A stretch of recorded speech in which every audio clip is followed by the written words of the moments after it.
Now, we have, this night is going to be a taster of different experiences of all over Latin America. You'll find that we are conscious of different traditions, all of them very colourful, all of them different in between themselves, but unified in the heart, not only because of the Spanish language, but also because we all have a joyful life that is expressed in a way of dancing, in a way of walking, in a way of praying, in a way of singing, and especially in the way that we remember the departed ones. And we want to celebrate life tonight. And as we do that, let's now set us to hear this Cuban tale called Francisca y la Muerte, which means Francisca and the death. This will tell us about the Latin American conception of death and how it's intricately related with manners. After that, we will listen to a very touching and moving song from Mexico, which is called Las Golondrinas. It's a fantastic song that it was composed in the 19th century, and ever since it's a very meaningful song for all the Mexicans when they say goodbye to somebody. I probably will cry after that. And after that, we will hear the Huapango Choroteaga from Honduras, which expresses the feeling of these days that has little to do with grief and more, as we said, with the joy of life. I invite you to be attentive and thank you for coming again.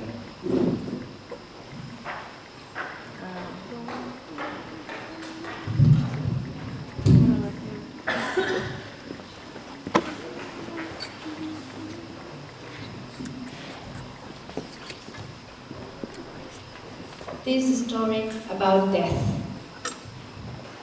Santos y buenos días. None of those present could recognize her. Of course, she had her braid twister under her hat and her yellow hand in her pocket. If it's no bother, I would like to know where Doña Francisca lives. A man answered and peered through the door. Well, that way. Look, where the wind blows the bushes, can you see? Up there is a house. There you will find Francisca. It is done. Thank you. Then started to walk down the road. As she was walking, she checked the time. It was 7 in the morning. By 1:45, it would be done, Francisca. Thankfully, not much work to do. Only one case. Like that, Deb started to walk down the road full of rosemary until she arrived to Francisca's house. Please, can I speak with Panchita? Panchita is a cute name that we use for people called Francisca. Grandma left early. The granddaughter was shaky, even when the death kept her bride under her hat and the hand in her pocket. At what time does she come back? Who knows? It depends on the chores. She's working by the fields. And the death bit her lip. It was not pleasant to keep on wandering in this lively and foreign world. It is really hot outside. Can I wait for her here? Here whoever comes is welcome, but she might not come back till late. Blast! I'll miss the 5 o'clock train. I better go look for her. Where for sure could I find her now? She left in the morning to milk the cow, so at this time for sure she will be by the cornfield. And where is the cornfield? If you follow the fence, then you'll see it, just behind it. Thank you. Deb started to walk again, but she looked at the entire field, and there was not a single soul around, only a few herons. Losing her braid, and really angry. Oh, wanderer lady, where the heck are you? She kept looking without finding anyone. 1 hour after having the braid burning under her hat and her nose disgusted by the smell of grass, Deb ran into a walk. Sir, could you tell me whereabouts Doña Francisca is in these fields? You're lucky. She's been half an hour in the Noriega's house. Their boy is sick, so she went to massage his belly. Thank you. In a flash she left. Hard and toilsome was the road. Now Deb had to walk on newly plowed land, and you know how uncomfortable it is to walk on such irregular and fresh, fluffy ground. Eventually, Deb, looking like a mess, arrived at the Noriega's house. Oh my God, can I see Doña Francisca, please? She already left. But how? This soon? Why soon? She just came to help us with the kid, and she did it. Well, you see, it's just that sometimes you can stay for a chat, you know? And you don't know Francisca.